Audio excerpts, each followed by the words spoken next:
Rogue Radio. Now available on Mixcloud at mixcloud.com/Rogue Country. Keep it rogue. What is going on, you vandals, vagabonds, and Into the Vansters? Welcome back to episode 49 of Into the Van. I'm sorry I've been gone. I said this last time, and I do really apologize. I had a bit of a hiatus at the beginning of the year, and then a lot of personal things came up that just meant I had to kind of take a step back for a while, and I've had this podcast episode burning a hole in my pocket since we recorded it because I genuinely fucking love this dude, and his music is so fucking cool that it was a disservice to him to not have this episode out sooner, and I do apologize. Today we have Tan Sanders on. Tan is an alt country artist from North Carolina, and his new album, which came out in April, which is called When Am I Going to Have My Day, is fucking phenomenal. I urge you to go check it out after listening to this podcast. But before that, how have you guys been? What have you been up to? I hope you've been doing okay. I've been, busy behind the scenes. I had to take some time away just to get my shit together for reasons. But in between that, we put a sold-out show on with Sierra Ferrell in Birkenhead with Josh Bettis opening. Josh is going to be a guest on the podcast next. We've been gigging, we've been playing festivals, we've been doing more Rogue stuff. The Rogue show is coming back. We're aiming for every week, and this is, we're going to try and take it up a notch and keep it consistent, which is the main thing. So up next we have Josh Bettis, and we also have Brittany Collins as our next two guests on Into the Van. We are forging ahead, and we are going to have regular podcast episodes because I've missed you guys, and I've missed doing this, and I've missed talking to amazing people. But this episode is brought to you by my single Mothman. I'm going to drop a little teaser for you now. I saw Mothman. I saw Mothman.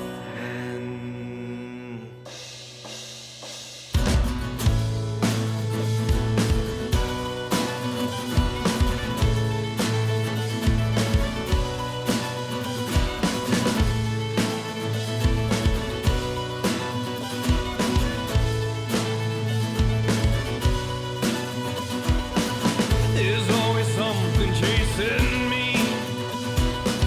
Don't know if it's real or my anxiety. And I really hope you dig it. It's available on Spotify. We have t-shirts over on my Bandcamp at mike333west.com.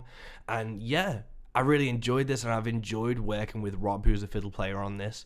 We're bringing a drummer in. We're going to be doing bigger and better shows. I'm opening for Bridge City Sinners on the 8th of August in Bradford at the Underground. Tickets are still available. This episode airs on the 1st of August, so you have a week to get ready and come down and hang out with us. But without further ado, let's get down to it, man. Today we are joined by Tan Sanders and also his friend and long-term collaborator Warren Davies. This was a great chat with the two of these guys to talk about the North Carolina scene, how they got started, and just a really fun chat. This is episode 49 of Into the Van with the incredible Tan Sanders from North Carolina and his amazing new album, When Am I Gonna Have My Day? Let's do it.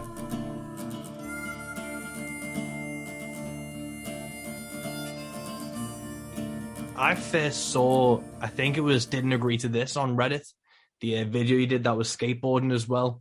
Did that get much traction on Reddit and stuff? And have you found you get much traction through Reddit? Because it's a really interesting promotional thing. Yeah, it was kind of interesting, man, because I post a lot of stuff on Reddit just if I do something I think's cool. I'll be like, here's, but that actually did get a little bit of traction, surprisingly. Normally people on Reddit are like, fuck off, this sucks. Yeah. You know how Reddit is. Yeah. But, yeah, that's the thing. I think there's not many musicians. Like, obviously, there's a shit ton on Reddit. But when I speak to musicians, I'm like, do you post stuff to Reddit? They're like, no, I don't really get it. And it's a really interesting thing because it's the most engaged audience I've seen, even if it is. Like, I put up a video once and some guy was like, this is the worst fucking thing I've ever heard. it's something at least, you know. Yeah. But even that's still something. And it's just a really interesting thing. But with, obviously, in your bio on Instagram, I love it's like, not the best country musician, not the best skater, but the best skater in country music. What came first, skating or country? Skateboarding, which I came from when I was younger. I played in punk bands and hardcore bands, and then kind of went to country music. Because like growing up in the South here in America, it's like country music is just part Everywhere. of the culture. Yeah. Yeah. And like being a skateboarder growing up, I hated it. Like I was like, man, I hate country music. But then like you realize like this stuff is like part of this like culture here in the South. Yeah. So then then you get into people like Waylon and you're like, wait, this stuff's not that much different than like the punk ethos. Yeah. Yeah. No, definitely, man. I remember the thing that kind of made me realize was, I think it was Tony Hawk Underground 1 or 2, where Ring of Fire was on the soundtrack. Yeah. And I think that was probably one of my first exposures to it. When did you start skating? I got my first pro board when I was in first grade. Mm. So long time ago. And I kind of gone through spells of taking hiatuses, but it's definitely been a big part throughout my life on and off. Cool, man. And like, I've always loved skating, but I've never been good at it. Like I had like a cruising board for a bit. I did like, I think my biggest point of pride was what I managed to ollie once, and I did a tail slide once on a curb. And that was like me achieving the fucking 900. And I was like, I'm retiring. That is a feeling you don't get from many other things though in skateboarding. It's like once you get that trick down, it's like, wow, I actually did it. And like keeps you hooked. Yeah, no, definitely. And who are your skateboarding influences? I just watched the Until the Wheels Fall Off documentary, the Tony Hawk documentary. It's really good. And before that, I got heavily into like, there was a few other docs, and there was like a Rodney Mullen one. So who are like the pro skaters that you guys really enjoy and have followed since like, or when you picked up a board? Growing up was probably Andrew Reynolds and the Baker crew. Like when I was a kid and saw Baker 3 the first time, it was like, oh, this is my shit. They're filming stuff and they got a lot of the hijink stuff in their videos. Like it felt like, I don't know, the Baker stuff's just always different. And even with their newest video, they Shake Jump, but it's pretty much the same crew, and they like DJ the entire audio for the video. So it's like multiple things that go into it. Yeah, for me, it's like the New York people. Like, really? Like Cyrus Bennett and Max Palmer. Those dudes, like, I don't know, they just seem like just like people who just go to like a construction job and then get off and skateboard all day. Like that just seems to be cool, man. I think that's what I like about skateboarding. It's the same thing when you see like someone play a guitar for the first time, you realize how accessible it is. Because I know a lot of skating and skate videos back in the day, it was all like the skate parks and things. But when you see someone do something in the street, it's like, oh shit, that's possible though. And it's the same thing when you see just someone at like a bar playing with a guitar, you're like, oh fuck, that's achievable. Yeah. And we've been talking about that because I want to film this video of just like dirty ass South, like little small towns in the South. And like, it's just crusty shit. Like just a whole video filmed here just to show kids that live here, like, oh, this can be done. Like you don't have to live in California or New York. Like you can go skate the shittiest stuff and still do something gnarly. And where are you guys at the moment? North Carolina. Awesome. Is there much of like a skate scene there? Obviously, there's you guys. I've seen some of the videos and stuff, but do you have like a crew or like a group of you that are skating? Definitely in our town. There's definitely some towns like where I grew up, like in Kinston, that doesn't have one at all. But in Goldsboro, somehow there's definitely one. Like all of our homies, like 10, 15 people that would just go like to the DIY that we built and like, I don't know, like last week cooked some deer burgers or something, just hang out, like stuff skate scene for real. Awesome. And where did you two guys meet? The skate park. Yeah, literally last year. He was my friend Quinn called me, who was like both of our friends. He was like, yo, dude, Tan needs a drummer like tonight. And I was like, what? He was like, well, I know you can play drums, so you just come play for him. And I was like, all right, it might suck, but I'll be there. So and now Quinn's playing drums for us. Yep. So we move on to guitar. That's awesome, man. And with starting off in punk, was that like the first music? Obviously, it's hard when you grow up around a certain type of music. Like, obviously, I'm just over the water from Liverpool, so I fucking hate the Beatles. But same, dude. I'm glad you said that. All I hear from him is the fucking Beatles. But like, because it was around me so much, and whenever I went to school, it was like write an essay on Hard Day's Night, shit like that. It's like you just get sick of the thing. Was that kind of what you hated about country music and like back in the day? Yeah, and I was growing up in the 90s where country started to get real cheesy. It was kind of the point where things were starting to take that route. And I just didn't know. Like, I had heard of Waylon Jennings and stuff, but I had never took my own time to go dig through the good records. Yeah. That is interesting that you said that. Like, I've never even thought about that. Like, for me, like, I didn't even know the Beatles really existed until like I was 15 or 16. Oh, yeah. That's so nice. Imagine having 15 years off. Yeah. And then but I know all the 90s country artists. So like, that is probably why I hated country music. I still like don't listen to country music until he started showing me like stuff that I was like, oh wait, this is actually pretty cool. Like some of the older stuff, like Hank Williams, like I love him. Yeah. It's hard because if it's mainstream or it's forced down your throat in radio or whatever, you just get sick of it. And it's the same with like obviously the Mersey beat sound, like the pop sound, the country sound for people like yourselves. So was it punk? Like, when did you first find punk and stuff? Because I remember my dad is a huge Dead Kennedys fan. So that's where I first found like punk, and then I found Misfits from him and everything like that. What was my entry point was the Misfits. I think I was like in the 7th grade, and then one of my friends brought a CD to work, and I was like, oh, this is my shit now. So then you go, you listen to the Misfits and the Clash. You go through like first wave punk stuff, and I started getting into Minor Threat, and then down the hardcore rabbit hole. Yeah. And then the early 2000s was all about metalcore, and there was like somehow like Goldsboro's like how many 50,000 people? Like, it's a small town. I don't even know if there's that many people in and we had a metalcore scene and a skate scene like in those years, and it was just weird. But there was several bands around here playing that stuff. That's awesome, man. I loved like the metalcore like era, and there's still some remnants of it, and there's still some pushing through. But what type of bands were you listening to as part of that scene? Did many come through your town? No, we got to travel like an hour west to Raleigh, the capital of the state, to see the people that are. But back then it was like Devil Wears Prada. That was the time period I was growing up in. How old are you guys? I'm 29. And I'm 21. Oh, cool. I'm 31, so I think time a bit closer. Devil Wears Prada era and early Kill Switch, and when Avenged Sevenfold sounded completely different. Yeah. I remember getting that CD too. At the same time I found the Misfits. What was it? What was the big one with the weird animation on the front? With Beast and the Harlot on it. Oh, Back County. No, was that? Yeah, it was that Back County.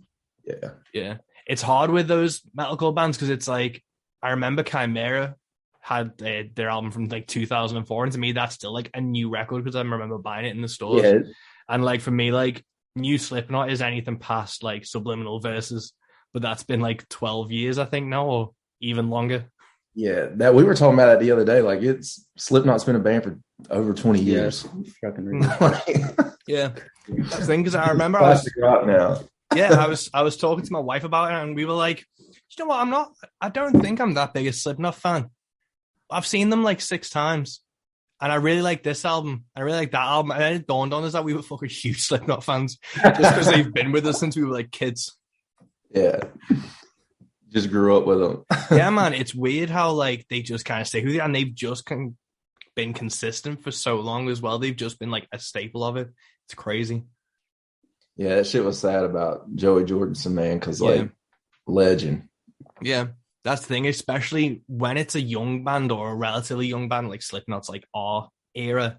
You don't think of that type of thing happening to people because that's like Rush or even Kiss or someone that's like a dad band or like an older band. You don't think of like a modern quote unquote band having members who have like passed, and it's obviously like Paul Gray and Joey. It's been fucking crazy. Yeah. Dude, I tell you, if you hadn't looked at him talking about all this metalcore stuff, you need to look up this YouTuber named Punk Rock MBA. He does all these historical deep dives on why these bands were successful and like the historical timeline of like how they did stuff. Like, it's pretty interesting shit. Oh, sick, man. I'll have to check that out. I've just watched, I don't know if you saw Lamb of God recently. Randy had like vocal issues or something and was off sick and had like a load of different musicians fill his place. And Joe Bad from Fit for an Autopsy filled in. And he's done like a 25-minute video about like getting a call from Matt Heafy from Trivium and just like filling in, getting ready for the shows and shit. And it's so fucking cool to like see and watch. Like how they pulled it off. Yeah, and just like he had like him and his missus were just writing cue cards with all the lyrics to make sure he didn't like miss shit. But Lamb of God was one of those bands in the metalcore era, and there was a magazine over here that were like the new Cowboys from Hell, and I was like, I'm never fucking listening to them because how dare you insinuate there needs to be a new one? Yeah. Yeah. But yeah, man. But with punk, like, when did you first pick up a guitar? How old were you? This is where shit gets gnarly because we both grew up playing in churches. So I don't know. I was probably 13, 14 when I started doing that. Yeah. And then shortly after that, I was probably about the same age when we started playing around making punk songs, hardcore songs, still playing at church. Yeah. The first Lambs of God. Yeah, exactly. Yeah. And was that the same with drums as well? Where you picked them up from an early age? Drums were my first instrument, but I always kind of hated them. And then like I found a guitar in my mom's closet, and funny enough, like one of his best friends and like his guitar player, like for the majority of the time, is the dude who taught me how to play guitar when I was like 6 years old. So like it's so weird how it happens. Full circle. So I've been playing guitar forever. No. That's so cool, man. And who were like the guitarists that like inspired you? And then obviously when you like realized drums were necessary, because I assume everyone needed a drummer in your town, like it seems to be everywhere else. Drummers are a rare commodity. What was like, who were the musicians that really like inspired you going forward? Well, for guitar, like it's definitely changed throughout the years. So like it definitely started with like Jimmy Page and stuff like that. But then here recently, it's been more like Johnny Marr from the Smiths, and like more of like one guitar player like carrying a band. It's like our one guitar player is a songwriter who's just like so good at his job that he's like, you don't even need to listen to anybody else, like just whatever he's doing. And obviously George Harrison, but you don't want to hear it. You ever seen Morrissey walking around town, man? No, I haven't. I assume I'd hear the boos before I saw him. That's what we love Morrissey over here. Misunderstood, man. But a while ago, I was meant to go to like a TV filming of something because it was happening in Liverpool. And when we were meant to go, it was like the studio was full, so they cancelled. And as like a apology thing, they were like, if you can get to this pub in Liverpool by this time and you're one of the first people there, you can go in and watch some musician is performing. And I was like, oh, sick, let's go down and see who that is. Because like Taylor Swift was playing like the like arena like in town. And we were like, it might be here, that might be fucking fun. And we went, and unfortunately we were like there was two people before us and they got in and we like didn't. But it was Paul McCartney, and I was like, thank fuck. I did not want to have to be like 20 people in a room pretending to give a shit about Paul McCartney. Like I would have pretended I would have won an Oscar for it, but like I would have been like, I don't know any of these fucking songs. Yeah, I'm glad you feel like this. Yeah. How do you feel about the Rolling Stones? I don't care about them either. You don't like that either? No, it's a weird one. It's like I don't like Bruce Springsteen. There's a lot of big bands that I 100% understand why they're important, and I 100% get why people love them, but I've just never given a fuck. And the Rolling Stones are one of them that I always think the best thing the Rolling Stones ever did was pay for like the blues musicians' funeral costs. Like they paid for like Howlin' Wolf's headstone. They did shit like that. That's the thing I really respect them for. And taking Howlin' Wolf and Hubert Summerlin on tour with them, but I'd rather listen to Howlin' Wolf and Hubert Summerlin over the Rolling Stones any day. What about like the Velvet Underground? No. It's not a British fan. No, just not. No, it's one of them. I remember I went to like an Andy Warhol exhibit and was like, cool, like bananas or whatever it is on like the pop canvas. I don't get that shit, honestly. I love the Velvet Underground, but I don't get like the Andy Warhol thing. No, I understand it was influential, but like I don't get it. That's the thing. I understand that some of the hype around it, but then I am just like, it's just not hooked me in. So that way I was talking to an American friend because he was sending me over stuff from like Tom Petty and Bruce Springsteen. I was like, I don't care. Like, I get it, and I know you love it, but I've just not been brought up on it, so I just don't give a shit. And I've never listened to a song and gone, "Oh, awesome!" Because of some, like, I remember one of the first reviews I ever got as a musician, like, mentioned Bruce Springsteen's Nebraska, and I was like, I don't know. I've never had listened to that record in my life. I went back and listened to it, and I was like, okay. But is that kind of like with you guys? Do you have those type of things? Obviously, growing up in the South and stuff, you must have those type of artists around you that you don't really either care about or you've just not really found it into. Yeah, I mean, around here, pop country is king. Yeah. You know, when it comes, like, we play and they're like, can you play, what's the dude's name that I say everybody Luke looks Combs. like? Yeah, like Luke Combs. Can y'all play Luke Combs? I'm like, man, I just wrote this song about time I was sitting on the couch looking at a shotgun. Like, thinking, like, this is it, and you want me to play Luke Combs. But it's just pop country everywhere, man. Yeah. And then you hear, like, I want to hear real country music. And then, like, well, what do you think real country music is? And it's still, like, just some generic 90s bullshit. Like, it's, I don't know. I'm not very happy with the state of country music currently. And I think it's because of living here. Because when you're so around it and see what people like versus, like, don't, it gets a little discouraging. Yeah, it's hard, man. And we've got kind of a UK country scene coming up. And there's a lot of people who think the pop scene is what country music is. Like, I went to see a friend play who'd come over from Nashville, and he fully admits he's not a country musician. He is like Delta blues, Southern Gothic, country rock to a push, but he is not a country artist. He's like, I don't know country songs. He doesn't know Luke Combs or things like that. And he played this gig, and people showed up in fucking cowboy hats, like plastic cowboy hats and things, and were dressed up like that. And the entire, like, music in the speakers before he went on stuff was just blaring pop country. Like, there's a song called Drunk on a Plane, I believe. Yeah. Oh, no. Yeah. So I was listening to that type of stuff and I was like, and it was dead loud. I hadn't seen him in ages, so I just couldn't speak to him because this music was just blaring. But that's the predominant idea of what country music is. And I remember I made like a country playlist from Spotify that I played while I was playing Tony Hawk's. And I was like, I'm going to share this to the Tony Hawk subreddit because they might appreciate it. And it got shit on so hard. Fucking Reddit, just because of the title of being like country. And I was like, but it's one of those things where if you play country or are near country, that's the first order people come into head. You have, obviously, you said with Luke Combs and things, you have that image even where you guys are playing. How do you kind of combat that? Do you just fucking crank the amps up and just do what the fuck you want anyway?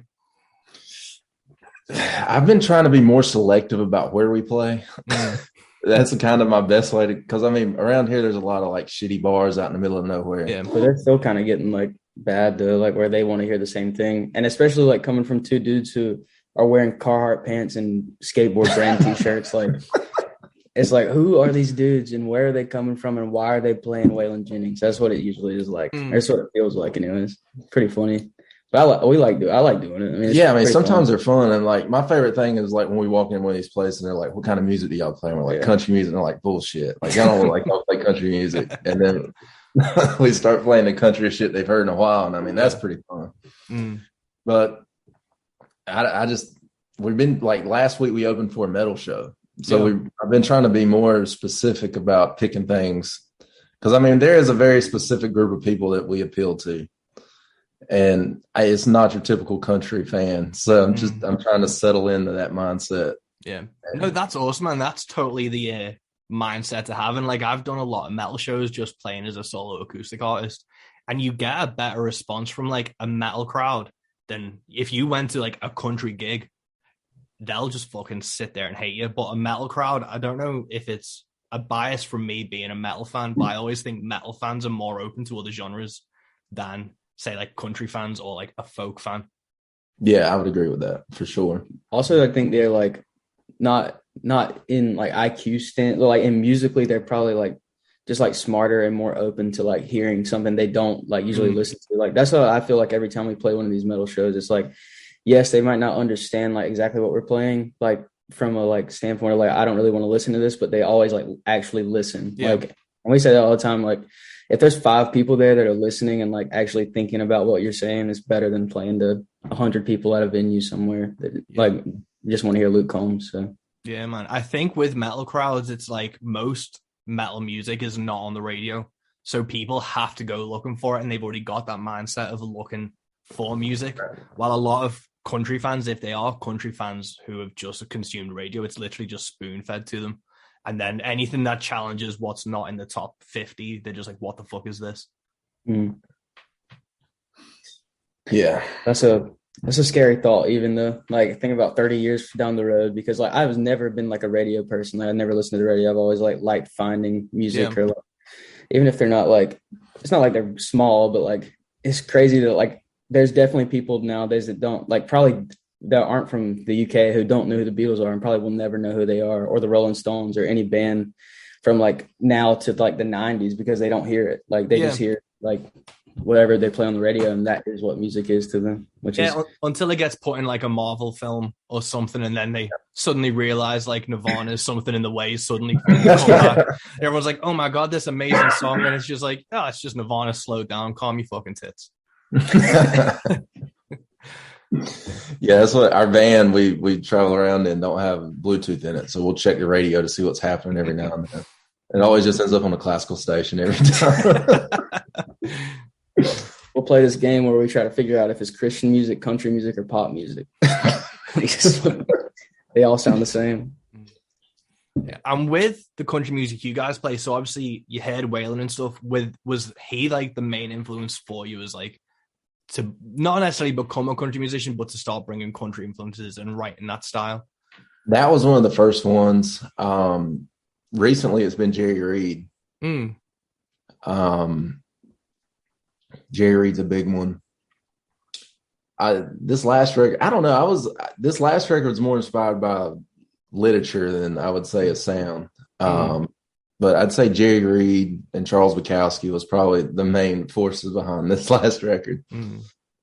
Cool, man. And is there any like contemporary like country folks that you've been listening to that you've really admired, and not necessarily, obviously you're talking about literary influences and stuff, have they kind of bled in like any modern bands that you've been interested in and listening to? I like, I mean, obviously Sturgill Simpson's great.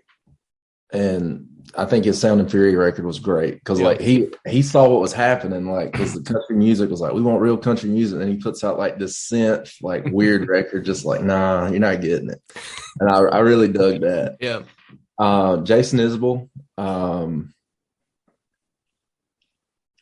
Where are we at here?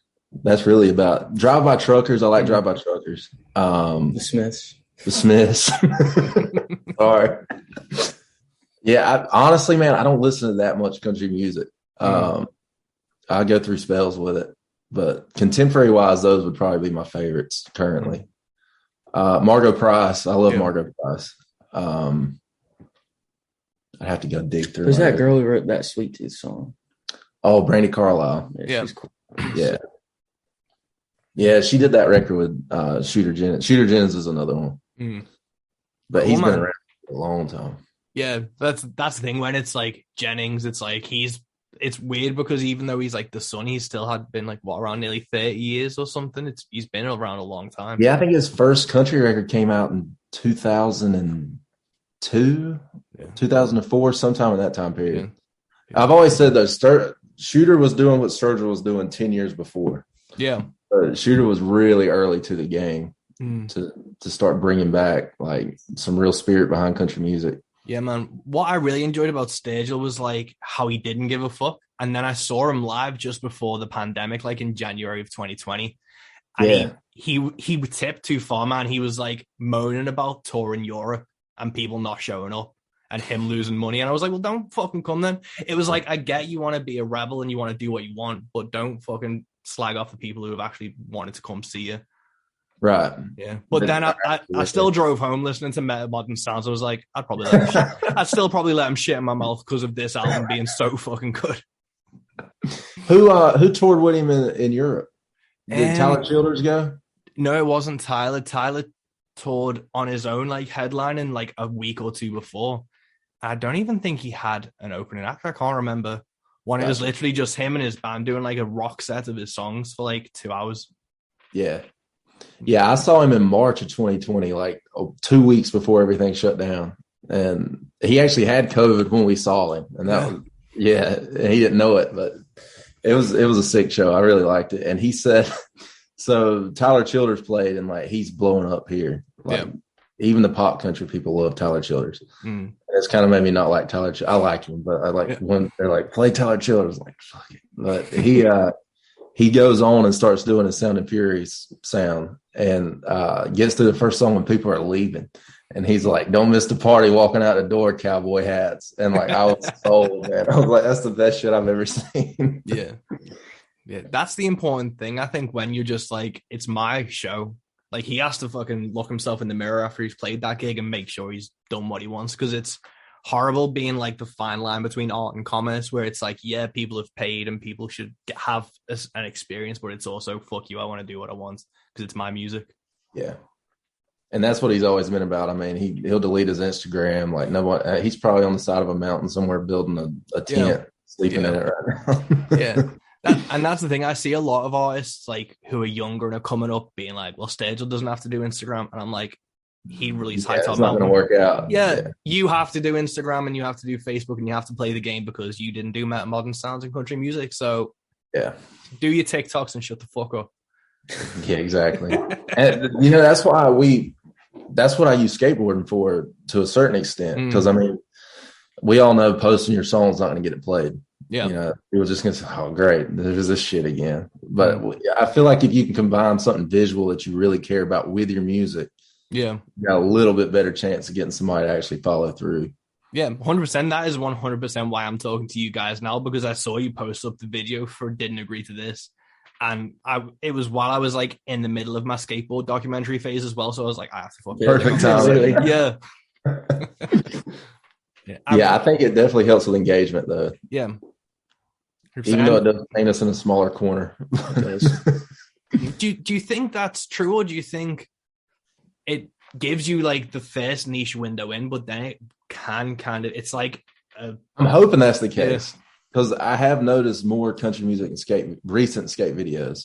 And I think it is a thing. I don't know if we got there too early or what's going to come from it. But hopefully, because I mean, like, I'd say every full skate video I've seen that came out in the last 2 years had, maybe not everyone, but a good majority's had one country song in it. Yeah. And I think it's pretty cool to see. Yeah, man. It makes sense because it is like a growing demographic, and the line between country and punk is quite close. Obviously, with what you guys are doing, with what like Hank 4 is doing, there is that kind of blurring of lines where it can be like hard and fast and honest and perfect to skate to. Yeah, for sure. Yeah. I was going to ask you about that Hank 4. He's got 3 singles out now. Yeah. But it's like doom metal and country. Like I really dig what he's doing. Yeah, when the like overdriven telly came in, I was like, fucking thank God whoever put this together. I immediately started Googling Telecasters and like what I can fucking run one through, because I was like, I need that type of sound. That's why in my latest track I put a breakdown in it, so like it quietens down and then the cymbal ride starts coming in, and I was like, I have to just fucking bring that heaviness to it. You can do a lot of shit with a telly, man. Yeah, I know a bunch of hardcore bands that play with tellies. Yeah, man. Well, it's like Jim Root from Slipknot plays a telly. They are a workhorse of an instrument. Yeah, it's the only guitar I'll play. That neck's just so fast. I don't do anything with it. I play like 4 chords, but Warren does. Well, with the new album, you're talking about literary influences. What was the thought process, or when did you realize that was becoming such an influence on the album? Was that like the writing side of things? Oh yeah, big time. Most of my songs I'll write poems, and in fact I've got like a 30-page book of poems that didn't make the cut for the album. I don't know what I'm gonna do with it. I'd love to put it out one day as like a chapbook or something. But everything I start lyrics first typically, unless I write like a cool riff, which is very rare. But normally it starts as poetry. If I could sell poetry, I'd probably never pick guitar up again. But I'm kidding. I like playing music. But yeah, I was just really into Charles Bukowski over the last 2 years. And then that got me into reading some Schopenhauer philosophy and different philosophy books, Camus, which that was a little bit after the record had been written. But yeah. And what was it from those philosophy books that kind of you took away from it and realized you could use for your music, or that impacted you in like your life going forward for those 2 years? The philosophers just kind of put like thoughts I had in a better literary sense than what my redneck mind growing up in the South could put it into, like it was a little bit more of an educated opinion of its existence. Like didn't agree to this is just Schopenhauer. No, that makes sense, man. It's like the same thing. I remember I was like kind of reading like Buddhist philosophies and things. I remember reading one thing of being like bringing it back to the Rolling Stones. They've got a song that has the perfect Buddhist mantra in it where it's like can't get no satisfaction, and it's one of those things where it's like the same thing. It's like when I'm gonna have my day from you guys, it's those questions that are phrased in such a way that like echo from like even those teachings like thousands of years ago of like that kind of Zen mind of being aware of what you have and knowing that is like kind of fleeting and you can just keep going forward. For sure. And that, there is a lot of dark subject matter on the record, but I tried to always bring it back to like a positive point at some point, like and that's kind of like that hardcore punk mindset is like, you can get through this shit. Yeah. You're just going to have to work for it and come to terms with it on your own time. No, that makes total sense, man. And with obviously going from the poems, when do you kind of write the music and when do you start bringing it to the rest of the band like Warren and starting to like embellish it and get it bigger? This record, I wrote most of the chord progressions besides a few without Warren. And then I'd give them to him and he would fix the songs. He's a better musician here. So I'd show it to him and then we'd build off of it from there. And on the record, we did pretty much everything. My buddy Jay Carnegie that he was talking about played or taught him guitar lessons, played on a few songs and did some harmonies. But it was pretty much just us sitting in the back of my house working these songs out for months and laying them down. We did how we recorded it was he would sit in one room in drums and then I would stay in the other room with acoustic and I would sing and play it. So it kind of has that live feel. Yeah. But by the end of it, all of it was gone except for like the drums.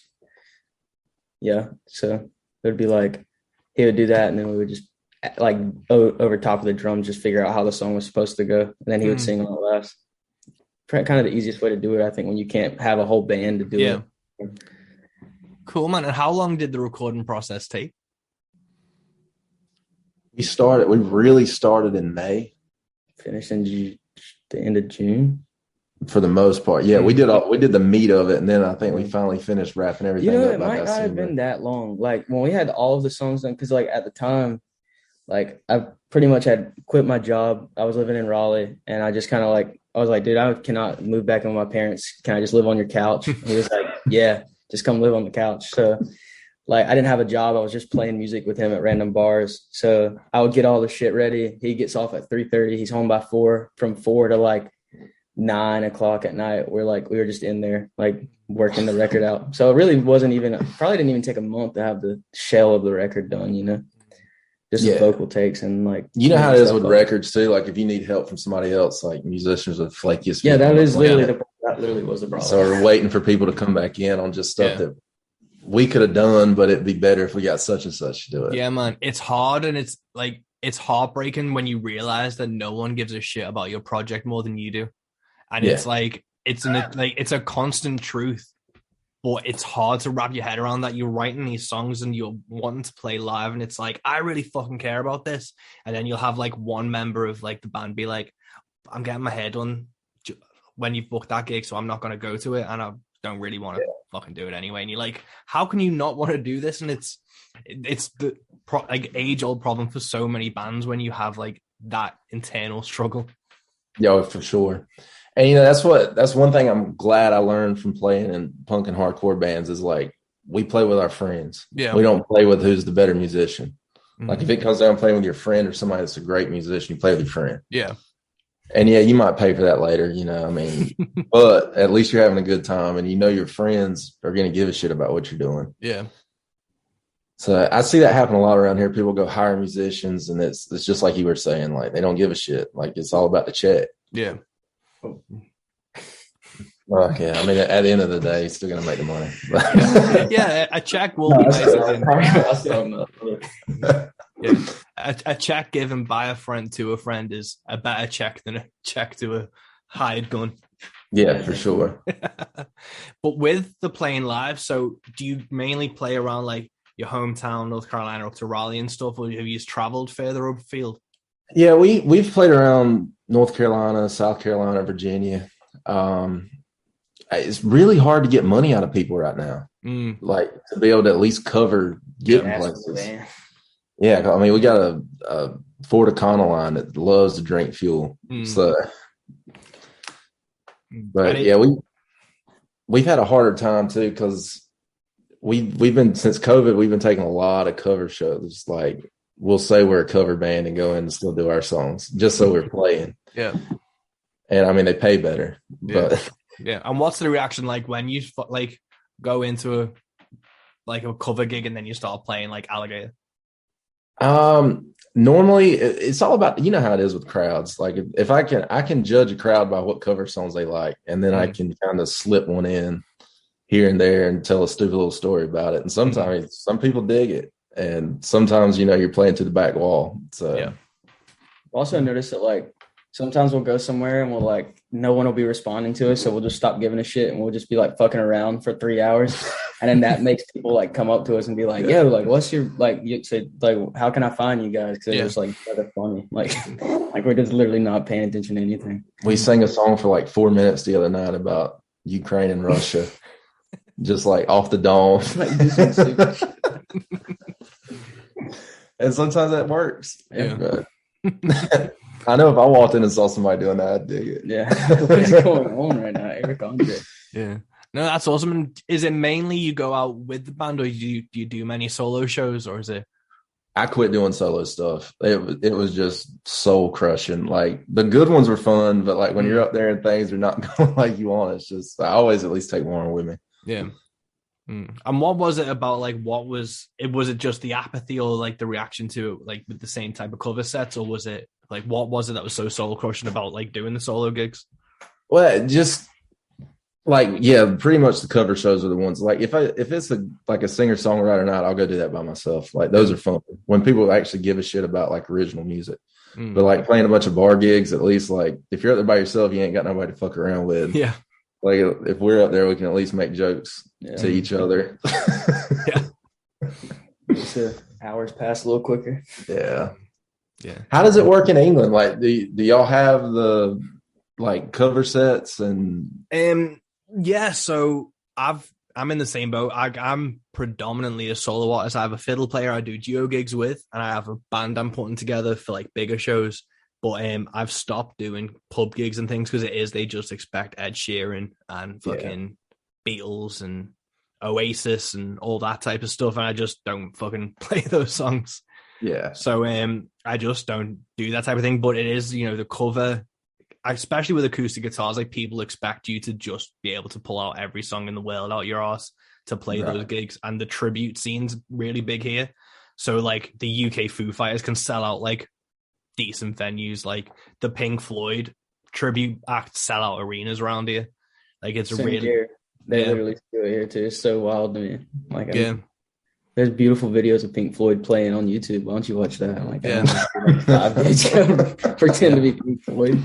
Yeah, I love the ones that actually dress the part. Yeah, dude. There's a one. What's that? One Led Zeppelin cover band that played like the night after us at the Lincoln. I forgot what. Yeah. But they actually my friend went. They said they were crazy good. Like they were really spot on. But I just don't know if I could do it, man. I definitely do it. No. It's just that thing where it's like, for me, it is just selling your soul, and I get people have this like blinkers on, especially when you're a musician. They want to be a musician at any cost, and it's if they want to be doing like, it's just like they'll be like, well, I'm doing a cover gig, I'm still getting paid to play music, and that is understandable, and you can kind of get that, but that's where I always kind of separate like the performer from the artist. Where it's like, you can be a musician, you can play that type of stuff, and you get paid well for it, and you can do that, but you aren't creating art, you aren't being a musician with your own voice, and that's where I'd rather not get paid and do a gig that I fucking don't want to kill myself at the end of. Right. Yeah. It's the exact same thing, man. It goes back to what you were talking about too, like the art versus commerce, like, or like I watched a video a couple weeks ago, like in the modern age, like art versus like content creation. Yeah. I was like, damn, like that is true. Like a lot of how these, like, if you look at like TikTok musicians or something like that, like that's how they get so big. It's like they play the numbers game. It's like, oh, this song makes more people want to like my videos. Like I'm going to make more of that song. And it's like, then you're going down a not very good road. It's like, we're going to end up like all music sounds the same. Like, what are we doing here? Like you're not doing anything to further like innovate, you know? I don't like that. Yeah, no, exactly. And that's like I do like marketing and stuff, and content is like a kind of like a soul destroying word to like where it's like I'm creating content, and it's like, well, shouldn't you create art first? If you're a musician and stuff, you should be creating art, not content, making art, not friends, as according to Sturgill. But it's one of those things where people want to just make it so badly that they don't care about the content they're putting out. Right. Yeah, you get in that YouTube algorithm. Yeah. You know, like I got to upload twice a week. Yeah. And that's the thing. I feel like at least the way I've been looking at it from like thinking about like what do we put out with the record is like, what would the replacements put out with a record? Like literally what would they do? Some dumb, like go burn a Telecaster. Yeah. Like just some off the wall shit, which also gets people's attention though. Like even if you're like a skate video with country music, people on it. So that's cool. Yeah, but that's the interesting thing, and what I liked about you guys was it was sincere. It wasn't like you realized that a Tony Hawk documentary was coming out or skateboarding was going to be in the Olympics and it was going to be coming up on that kind of like zeitgeist again. You guys are just like, we love fucking skateboarding, we play country music, and we're just going to combine the two. It wasn't like, you know, you didn't have any like setup or feel like it was forced in any way. And, you know, you can see when people try and do that type of thing. Oh, yeah, for sure. That's one thing we hate as skateboarders to see is people using skateboarding as a prop. That's a big thing. Really? Yeah, like these big companies will like try to stick their hand into skateboarding's asshole for money. Like it happens all the time.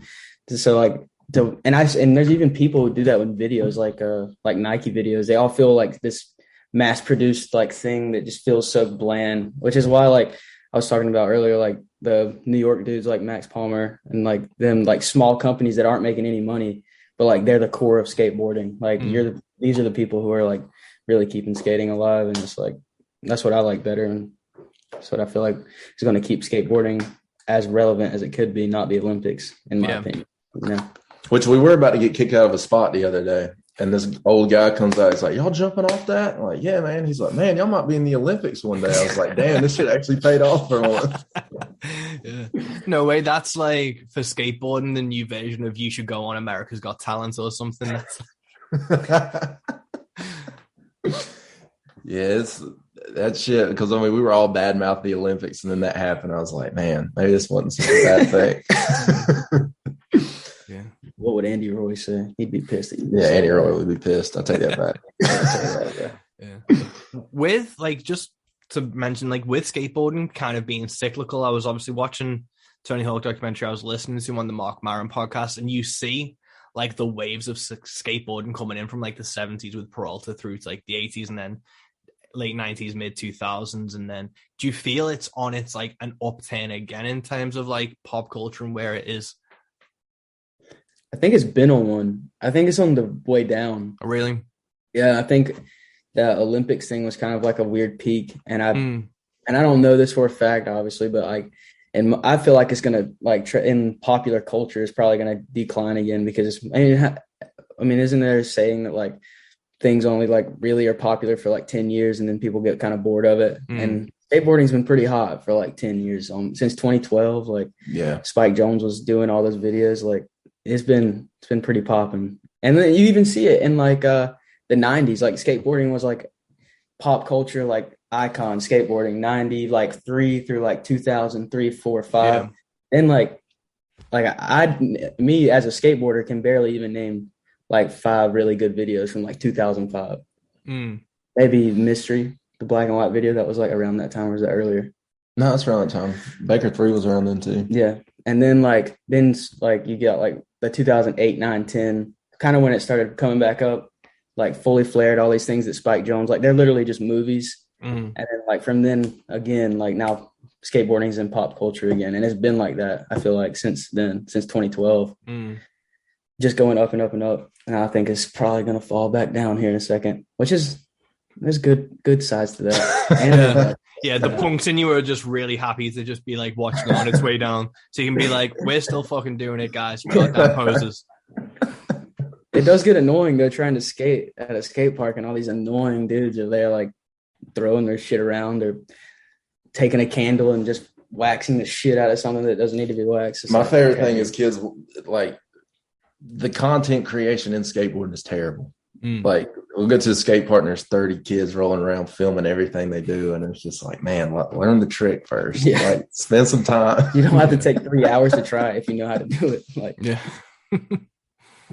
But we're not. I mean, I want to see people get into skateboarding too. Like, I want the industry to thrive. Every time there's a kid like that's at the skate park, because at the end of the day, it's our job to like keep these local kids like from like going towards like the competition route, like the annoying. Well, in my opinion, the annoying part of skateboarding. You know, like it's our job to keep like make them understand like that. This sounds stupid. Like that sounded stupid, but it's like you were saying earlier with the being a content creator, being an artist, like that same thing exists in skateboarding. 100%. Yeah.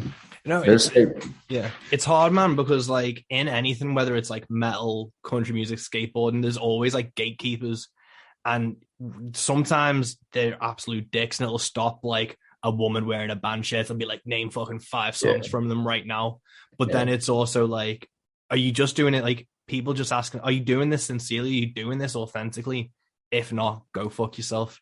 Yeah. And it's a hard line to balance sometimes of like, not necessarily gatekeeping something, but making sure that the thing you love is protected from people just trying to exploit it and take advantage, like the Nike commercials and stuff, where you don't want to see the thing you love just mined for every bit of sustenance.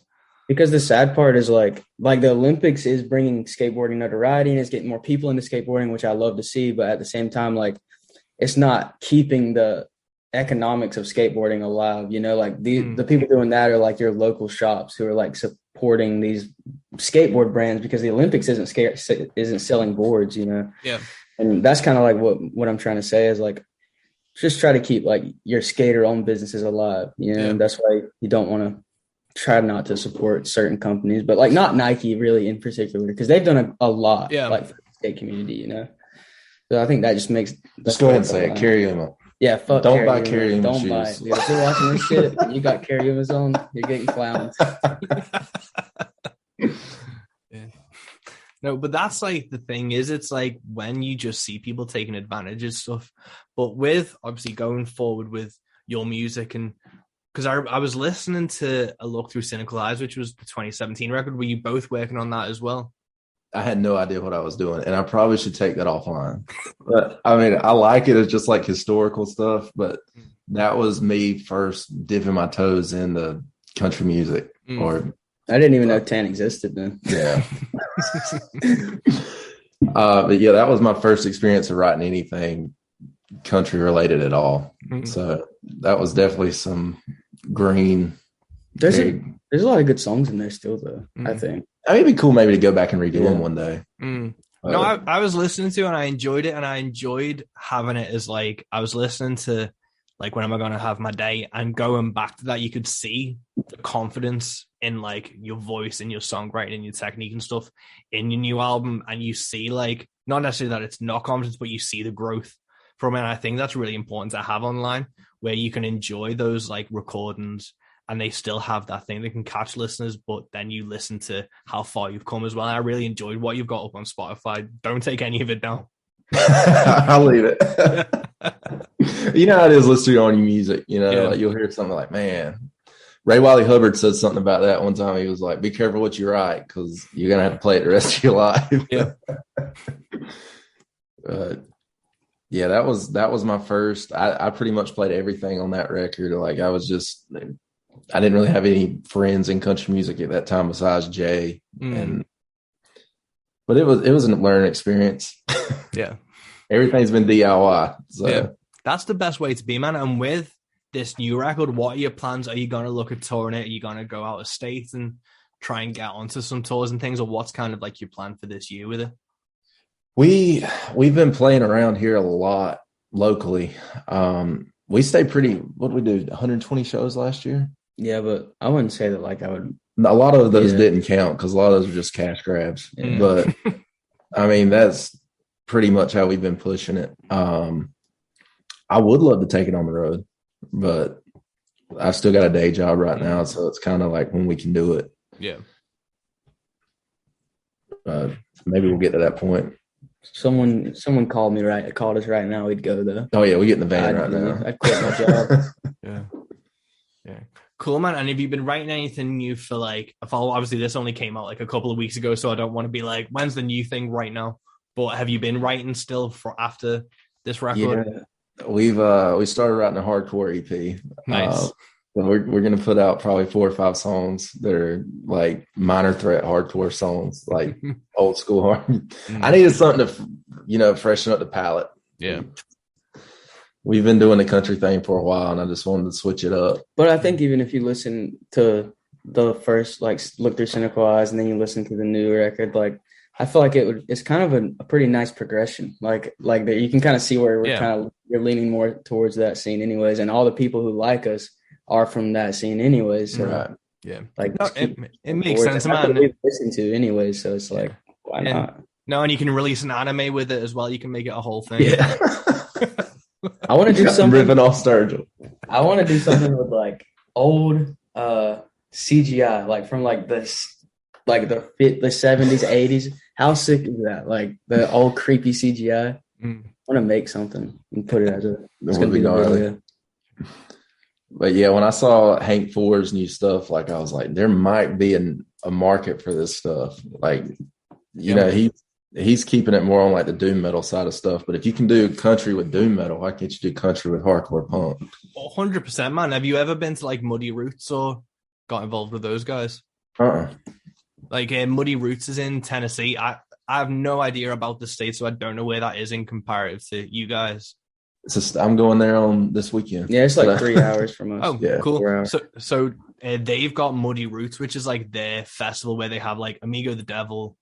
Oh yeah, okay. They had Hank Ford played. Then they've had hardcore and punk bands play alongside. I think they had Ghostface Killer there. They had one of the Wu-Tang Clan there. Like it's rooted in country and roots, but then it's fused with like punk and everything. So if you just haven't heard of those guys or got in touch with that, they'd fucking eat you up for like next year or something.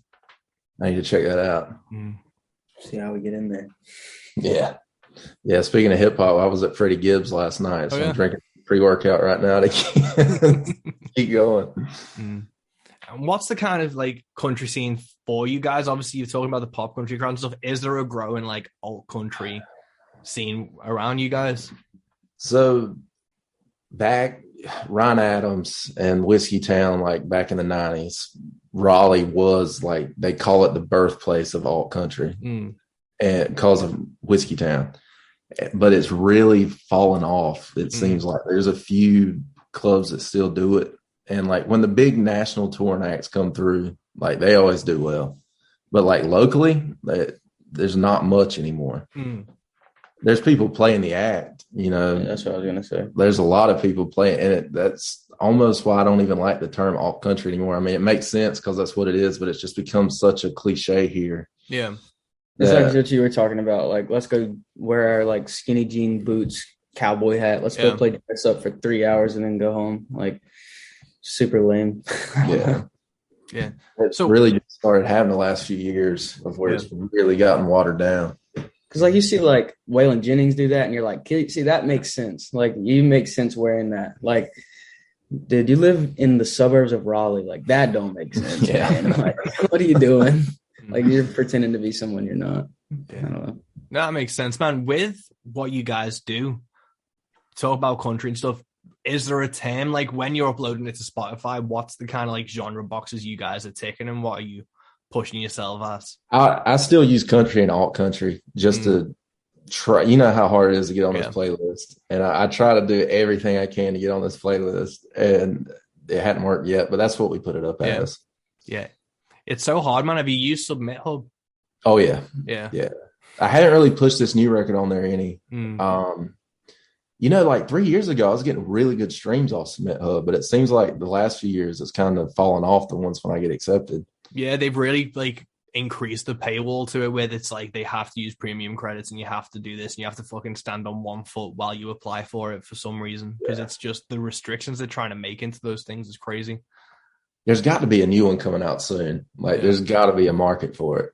But I love Submit Hub like when it was fresh. Like it worked good, but it just seems like it's kind of falling off. And I know a lot of these, you got to be careful with the submission things because you're paying for plays. And, but this record, I've just kind of taken the Charles Bukowski method of like, if people don't hear it, that's fine. I put it out. If they find it 50 years from now, cool. Yeah. And, it's like the Stoics said, like, as long as you can be proud of your work, then you did your best. So you should be happy with it. And that's what I feel like we did with this record. Yeah. Well, that seems to be the perfect place to end this, because obviously you fucking posted it and I found it. So you're chatting to some guy from Liverpool now. So it worked to some degree. Hell yeah, man. Yeah. You ever going to come out to the States and play any? I really want to. It's so expensive to do. And it's so dangerous to do if I did it without a visa. Because I've heard horror stories. Like I had a friend who is in a punk band from North Wales and he flew over to the States to tour and they caught him at the border and shipped his ass back to Europe, but they didn't even send him back to the UK. They sent him to Iceland and then we're like, figure it out. So, yeah. Hanging out with Bobby Fischer. Yeah, so I really want to come over to the States, but it's just one of those things where I don't think it's feasible. I'm part of like the musicians union. And I messaged them because they help with visa applications. And they were like, yeah, you ain't famous enough to do this yet. Yeah, so I need like national coverage and things. But it's like, how do I get national coverage and people to give a shit without tour? Like, it's a chicken egg thing. Yeah, exactly. Yeah, you guys looking... If there's anything if we can help you out anyway, like just let us know. Because I mean, we'd love to help you get over here if we can. Yeah, no, that'd be awesome. Are you guys looking at coming over to Europe or the UK anytime soon? I'd love to, but it's kind of like you were saying. It's like the chicken and egg. Like I don't want to go over there and play to the wall. Yeah. But I've never even thought about the visa thing though, man. That's gnarly. Yeah. Yeah. It seems to be if it's an American coming here, it's easier. But for some reason, whoever made the trade deal was like, yeah, just fuck the British artists coming over and just see how much you can rinse them from. It's the Beatles, man. The fucking Beatles did it, bro. Yeah, man. It was just everyone scared of the British invasion. I want to blame the Beatles for it. Yeah, they just fucking snuck in. I was listening to, I don't want to name drop too hard. I was on the Jerry Springer podcast the other day. Oh, fuck yeah. And he was talking about how the Beatles happened and the Rolling Stones happened because of the JFK assassination. Because there was like a ban on music in the States after he was killed. Oh, I didn't know about it. I knew the one in 2001, but I have never researched that one. Yeah, so I don't know. Like, obviously, they lived through it, so they must have known something. Yeah. But there was like a 9-month period after JFK was assassinated where they couldn't put any popular music out. So basically, America's music output just went dark. Then Christmas came, and they had like some Christmas songs. And then after that, kind of like the Beatles and the Stones came over and flooded the market. So it's one of those weird things. So most things is the Beatles' fault, I feel. Yeah, I'm gonna stick with that. Yeah, but I was dying to like make a joke and be like, so does Lee Harvey Oswald get 10% of the Beatles sales? I just didn't think it was the time or place to do it. That's been funny. You should have, man. Yeah, like, was he suddenly like their rep or something? The Rolling Stones definitely got so much traction because they were so fucking crazy. Like, the same thing you see now with rappers, like what gets the most traction. It's like in the 90s when it started, it was kind of like Punk Rock NBA has a video about this that was it them or was it was him. It was him, like about why rock and roll died and how rap came up. And it's just because, like, I mean, what was the Rolling Stones doing? They were causing riots in Warsaw, like making like the Polish and the Iron Curtain let them come play, and they just might have started the Polish revolt. Like, that's cool as shit. Like, I want to know what's going on there. You know, it's definitely happened. Yeah, man. It's whenever a genre starts getting safe that like something else has to happen, because like hair metal and everything was getting safe, and then the Norwegians were like, "We can fucking top this." Yes, we can burn churches and ask our bandmates to commit suicide. Now we got music.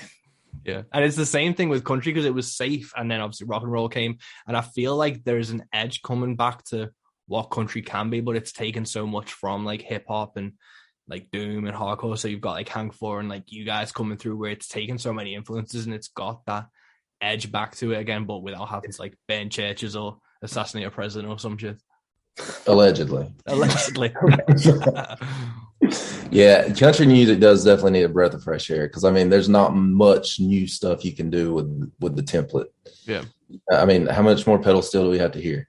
Yeah, I love pedal steel, but like, where can we take it? Yeah, you know, I don't want to see country music die. No, and if we just keep remaking records that were made 50 years ago, I mean, what's changing? You know, so I really want to see like a breath of fresh air from these influences from other genres come into country music and like, where can we take it? Yeah. In an organic way, not like, how can we get streams away? Yeah, no, 100%, man. That's like how it's got to be. Maybe like a pedal steel needs to run through like a whammy pedal and a tube screamer or something We're literally talking about it. Yeah, like if you could do like Dimes harmonics on a pedal steel and we can start seeing how we can fuck things up. Dive bomb with the pedals. It actually would be sick. It might work. It might work. Cool, guys. Well, I'll you get on with the rest of your day.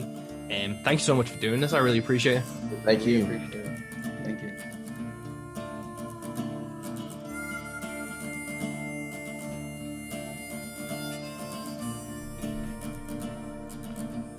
And there we have it, folks. That's episode 49 of Into the Van, Into the Bag. Please go check out Tan Sanders' new album, When Am I Going to Have My Day? It is truly brilliant. I really enjoy this record. I've been listening to it. We've played it on Rogue Radio. And I really think if you like my stuff, if you like this podcast, you're really gonna dig it. So go check it out.